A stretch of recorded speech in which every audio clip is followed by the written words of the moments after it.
அந்தியூர் அருகே பர்கூர் மலைப்பகுதியில் சிகிச்சை மற்றும் பரிசோதனைக்கு வர மறுத்த கர்ப்பிணி பெண்ணை 4 மணி நேரம் போராடி சிகிச்சைக்கு அழைத்து சென்ற வட்டார மருத்துவ அலுவலரின் செயல் கவனத்தை ஈர்த்துள்ளது. ஈரோடு பர்கூர் மலைப்பகுதியில் 30க்கும் மேற்பட்ட மலை கிராமங்களில் பழங்குடி மக்கள் வசித்து வருகின்றனர். இங்கு பல்வேறு கிராமங்களில் வசிக்கும் பெண்கள் மகப்பேறு காலத்தில் சிகிச்சைக்கு வருவதை தவிர்ப்பது, வீட்டிலேயே பிரசவம் பார்த்துக் கொள்வது போன்ற செயலில் ஈடுபடுகின்றனர். இதனால் அவ்வப்போது குறிப்பிட்ட கிராமங்களுக்கு செல்லும் சுகாதார குழுவினர் பெண்களுக்கு அறிவுரை கூறி சிகிச்சைகளுக்கு அழைத்து செல்லும் நிலை உள்ளது. இவ்வாறு ஓசூர் மலை கிராமத்தில் வசிக்கும் மல்லிகா என்ற 5 மாத கர்ப்பிணி பெண் கடந்த 2 மாதங்களாக பரிசோதனைக்கு வராமல் இருப்பதை மருத்துவ குழுவினர் கண்டறிந்தனர்.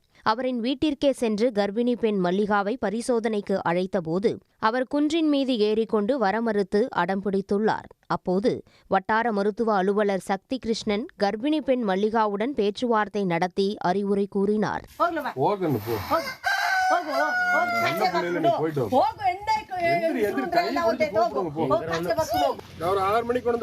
நான்கு மணி நேர போராட்டத்திற்கு பின் மருத்துவ குழுவினருடன் சிகிச்சைக்கு வர மல்லிகா ஒப்புக்கொண்டார். அவரை சோதனை செய்ததில் இரத்த குறைபாடு உள்ளதை கண்டறிந்த மருத்துவ குழுவினர் முறையாக மருந்துகளை எடுத்துக் கொள்ளவும் தொடர் பரிசோதனைக்கு வர வேண்டும் என்றும் அறிவுறுத்தினர். சுமார் 4 மணி நேரம் அவருடைய வீட்டுக்கே சென்று நேரடியாக விழிப்புணர்வு ஏற்படுத்தி கர்ப்பிணி தாயமாராக இருக்கும் பொழுது தங்களுக்கு இரத்த அளவு எவ்வளோ இருக்க வேண்டும், எக்கோ பரிசோதனை எடுக்க வேண்டும், குறைபாடு ஸ்கேன் செய்ய வேண்டும் என்று அனைத்து அறிவுரைகளையும் எடுத்து கூறி அவரை உள்நோயாளியாக சேர்வதற்கு விழிப்புணர்வு ஏற்படுத்தப்பட்டது. மலை கிராமங்களில் வசிக்கும் கர்ப்பிணி பெண்களை தொடர்ந்து கண்காணித்து சிகிச்சை அளித்து வரும் வட்டார மருத்துவ குழுவினரின் செயல் பாராட்டை பெற்றுள்ளது. உடனுக்குடன் செய்திகளை தெரிந்து கொள்ள சன் நியூஸ் பெல் ஐகானை கிளிக் பண்ணுங்க.